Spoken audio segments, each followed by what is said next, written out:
This is Precalculus Concept 9b.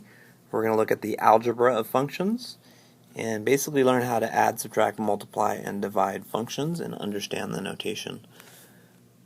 Box 1 is going to be an example, so we've got two functions given here and then four different problems that all involve operations that you're familiar with. The only difference is we're now looking at them within the context of functions.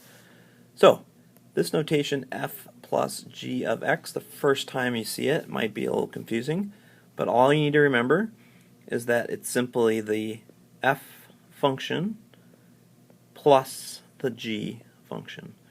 And really, anytime you see this notation on the left, you should be thinking of it in the way on the right. So that's going to simply be the square root function plus x plus 5. I've got a single function now that is the sum of the two individual functions. We're going to do the domain for each one of these. For this one, since it involves a square root, I've got to make sure that my x values are greater than 0. Otherwise, I'll have a problem evaluating the square root function. Okay? As you might guess, the f minus g of x formula simply means f of x minus g of x. And that's going to look really similar. We have to be careful with subtraction to distribute, so this is going to be root x minus x plus 5. The entire function is being subtracted.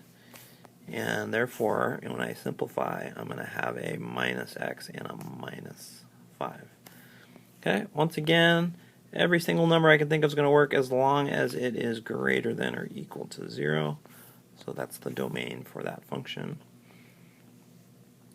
Okay, third example is f times g of x, and just like you might think, I'm going to take the individual functions and I'm going to multiply them. All right, for this one, I'm going to get the square root function multiplied by the x plus 5 function. When I simplify here, I've got some exponent rules to be careful about.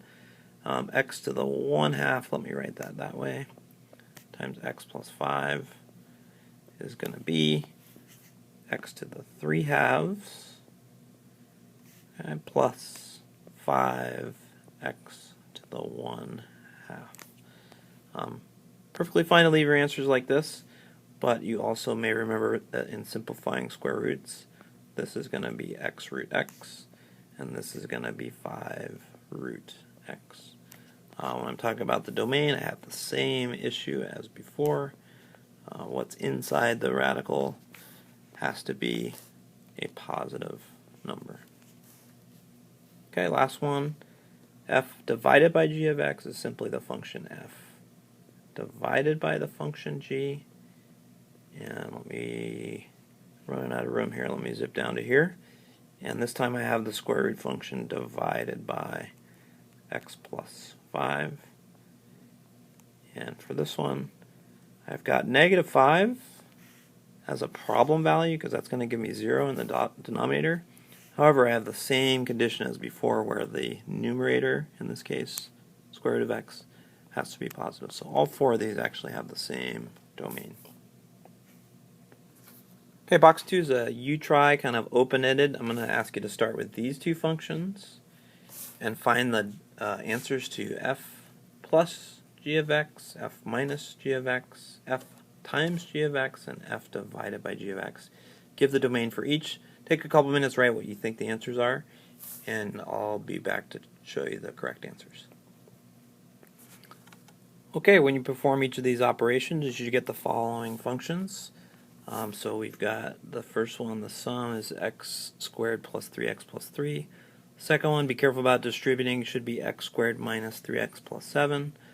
In the third one here, you've got a multiplication problem. Don't forget about your foiling. There's really 4 problems. And the last one's actually the easiest because all you have to do is put f on top, g on the bottom. For the first 3, the domain is going to be all real numbers because there are no problem values, no numbers that your inputs that aren't going to work. However, on the last one there, let's go over that real quick. Remember that you can't have 0 in the bottom which means that 3x minus 2 can't be 0, which means 3x can't be 2, and x can't be 2/3. So the interval notation for saying everything except 2/3 would be the following. Alright, box 3 is going to be a U-try. Once again, I'm going to give you two functions. F has this rule, G has this rule, and I want you guys to figure out what is F times G of 7. Okay, key thing here is understanding the notation. F times G of 7 simply means F of 7 times G of 7. This time we're plugging in a number instead of x, so I'm actually going to get numerical answers, right? So F of 7, when you plug it in and work it out, ends up being the number 3. And G of 7, when you plug it in, ends up being the number 29. And F times G of 7 ends up being 87.